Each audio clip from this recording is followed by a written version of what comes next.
নামাজের ভিতরে 5টি জায়গায় দোয়া কবুল হয়। আমরা এটা অনেকেই জানি না। আমরা নামাজের পরে দোয়া নিয়ে মারামারি শুরু করি, নামাজের পরে দোয়া করা যাবে না, এই করা যাবে না, সেটা করা যাবে না। তবে নামাজের ভিতরে কিছু সময় আছে যে সময় দোয়া করলে দোয়া কবুল হয়, এটা আমরা অনেকেই জানি না।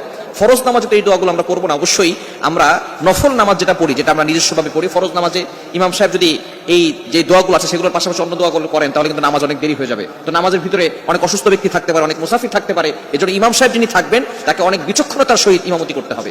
এজন্য ফরজ নামাজে নয়, আপনি যখন একাকী নামাজ করবেন, ফরজ নামাজে অন্যান্য দোয়া পড়াটা ঠিক নয়, আপনি নফল নামাজে এই আমলগুলো করতে পারেন। এই নামাজের ভিতরে 5টি জায়গা আছে যেখানে দোয়া করলে আল্লাহ পাক রব্বুল আলামিন আপনার দোয়াগুলো অ্যাকসেপ্ট করে নেবেন, কবুল করে নেবেন। এক নাম্বার হচ্ছে তাকবীরে তাহরিমা আল্লাহু আকবার বলার পরে আমরা একটা সানা পড়ি না, এই সানা কিন্তু একটা দোয়া। আমরা তাকবীরে তাহরিমা আল্লাহু আকবার বলার পরে সূরা ফাতিহার আগে এই সময়টা দোয়া কবুল হয়, আমরা এটা অনেকেই জানি না। এই সময় আমরা সানা পড়ি সুবহানাকাল্লাহুম্মা ওয়া বিহামদিকা ওয়া তাবারাকাসমুকা ওয়া তাআলা জাদ্দুকা ওয়া লা ইলাহা গায়রুক, এই দোয়াটা আমরা পড়ি না। এটা হচ্ছে আল্লাহ তাআলাকে প্রশংসার যে বাক্যগুলো আছে এগুলো বলে আমরা আল্লাহকে সন্তুষ্ট করতে চাই, আল্লাহকে স্যাটিসফাই করতে চাই। সুতরাং এখানে নবী সাল্লাল্লাহু আলাইহি ওয়াসাল্লাম আরো অনেক দোয়া পড়তেন, আল্লাহুম্মা বাঈদ, এবং আরো অনেক দোয়াগুলো নবীজি সাল্লাল্লাহু আলাইহি ওয়াসাল্লাম এখানে অ্যাড করতেন। কিন্তু আমরা শুধুমাত্র সানা পড়েই নামাজে চলে গেলে নামাজ হয়ে যাবে, এতে কোনো সমস্যা নাই। তবে নফল নামাজ আপনি এই সময় দোয়া করতে পারেন। তাকবীরে তাহরিমা আল্লাহু আকবার, যখন আপনি নামাজে ঢুকছেন আল্লাহু আকবার বলার পরে এই সময়টা আপনি সানা পড়ার পরে আপনি দোয়া করতে পারেন। নফল নামাজে এই সময় আপনি দোয়া করবেন, সূরা ফাতিহা পড়ার আগে এই সময় দোয়া কবুল হয়। নাম্বার 2, দ্বিতীয় নাম্বার হচ্ছে রুকুতে যাওয়ার পরে দোয়া করলে দোয়া কবুল হয়। নফল নামাজে আপনি অবশ্যই চেষ্টা করবেন নফল নামাজে এই সময়গুলোতে দোয়া করার। যখন রুকুতে যাই সুবহান রাব্বিয়াল আযীম আমরা পড়ি, রুকুতে গিয়ে আমরা মাথাটাকে নিচু করে দেই। এমন একটা সময় আমরা তখন থাকি যখন পিছন থেকে যদি আমাদেরকে কেউ ধাক্কা দেয় অথবা আমাদেরকে কেউ আঘাত করে তাহলে আমরা পড়ে যাব। আমরা এমন একটা অবস্থায় থাকি, তখন আমরা রুকুতে মাথাটাকে ঝুঁকিয়ে দিয়ে আল্লাহকে বলতে চাই, আল্লাহ সুবহান রাব্বিয়াল আযীম, আপনি পবিত্র, আপনি বড় মহান। আমরা রুকু থেকে আল্লাহর প্রশংসা করি। এরপরে যদি আপনি দোয়া করেন সুবহান রাব্বিয়াল আযীম 3 বার 5 বার 7 বার বলার পরে এরপর আপনি দোয়া করলে আল্লাহ তাআলা সেই দোয়াটা কবুল করে নেবেন।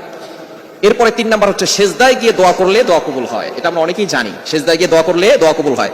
আমরা অনেকে মনে করি আমাদের কপালটা কার্পেটে লাগছে অথবা জায়নামাজে লাগছে। নো, আকরাবু মা ইয়াকুনুল আবদু হুয়া সাজিদ, যখন কোনো বান্দা সেজদা করে তখন তার কপালটা আল্লাহর কুদরতি পায়ে ঠেকিয়ে দেয়, বলেন সুবহানাল্লাহ। জানি মাঝে তারা আপনি কল্পনা করতে পারছেন?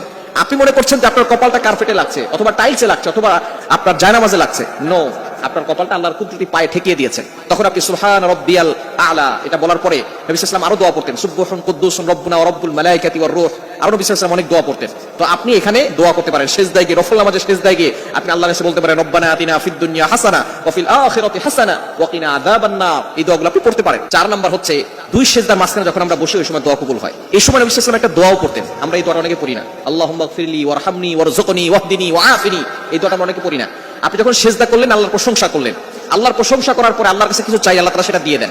এজন্য আপনি সেজদা করার পর যখন বসলেন ওই সময় একটা দোয়া পড়তেছেন, আল্লাহুম্মা গফিরলি, আল্লাহ আমাকে ক্ষমা করে দেন, ওয়ারহামনি, আল্লাহ আমার উপর রহম করেন, ওয়ারযুকনি, আল্লাহ